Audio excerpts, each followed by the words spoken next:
દક્ષિણ ગુજરાતના તમામ જિલ્લામાં પૂરની સ્થિતિનું નિર્માણ થયું છે। અંબિકા નદીએ રૌદ્ર સ્વરૂપ ધારણ કરતા અનેક ગામોમાં પાણી ભરાયેલા છે। નવસારીના ગણદેવીથી અમલસાડ જવાનો માર્ગ પાણીમાં ગરકાવ થયો છે।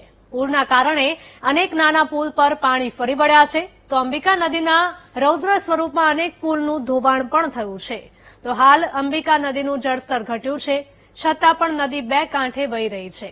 હજુ પણ ગણદેવી અમલસાડ ધમડાછા ગામને જોડતો લો લેવલ બ્રિજના ડેન્જર લેવલ પરથી પાણી પસાર થઈ રહ્યું છે। વાહન વ્યવહાર માટે બ્રિજ બંધ થઈ જતા અનેક ગામોને અસર પણ થઈ હતી।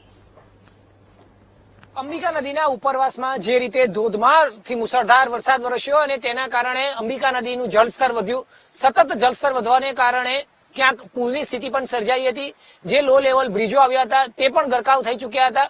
અત્યારે આપણે જે બ્રિજ ઉપર ઉભા છે તે ધમણાછાથી ગણદેવીને જોડતો લો લેવલ બ્રિજ હતો, તે પાણીમાં ગરકાવ થઈ ચૂક્યો હતો। અત્યારે આ જે બ્રિજ જોઈ શકો છો, એ બ્રિજ પરથી 4 થી 5 ફૂટ જેટલા પાણી પસાર થઈ રહ્યા હતા। ગત મોડી રાત્રિથી જ પાણી ભરાવાની શરૂઆત થઈ ચૂકી હતી અને ધીમે ધીમે આ આખો બ્રિજ જે છે તે પાણીની અંદર ગરકાવ થઈ ચૂક્યો હતો। 4 થી 5 ફૂટ જેટલા આજે સવાર સુધી તો પાણી આની ઉપરથી વહી રહ્યા હતા અને તેની જે ભયજનક સપાટી છે તેને પણ તે ક્રોસ કરી ચૂક્યું હતું। જોકે આ બ્રિજની જે ભયજનક સપાટી છે તેની પરથી તો હાલ પણ અહીં પાણી પસાર થઈ રહ્યું છે અને જે રીતે અત્યારે પણ આ જે દ્રશ્ય જોઈ શકાય છે કે બ્રિજને લગોલગ પાણી જે છે તે બે કાંઠે નદી વહી રહી છે અને હજુ પણ આ નદીનું રૌદ્ર સ્વરૂપ જોવા મળી રહ્યું છે। જોકે નદીનો પ્રવાહ થોડો ઓછો થયો છે, વહેણ થોડુંક ઘટ્યું છે, પરંતુ જે રીતના આ દ્રશ્ય અત્યારે આ ધમણાછાથી ગણદેવીને જોડતા બેઠા પુલના હતા। બેઠા પુલ જે છે તે અંબિકા રિવર બ્રિજ બનાવાયેલો હતો અને વર્ષો જૂનો આ બ્રિજ જે છે તે ધમણાછાથી ગણદેવીને જોડતા અનેક ગામોને જોડતો હતો। તે બ્રિજ પાણીમાં ગરકાવ થઈ ચૂક્યો હતો અને બ્રિજ પરથી જે રીતે પાણીનો વહેણ જઈ રહ્યો હતો, જે રીતનો પ્રવાહ જઈ રહ્યો હતો, તેને લઈને પુલ પર પણ ઘણું નુકસાન થવા જઈ રહ્યું હતું।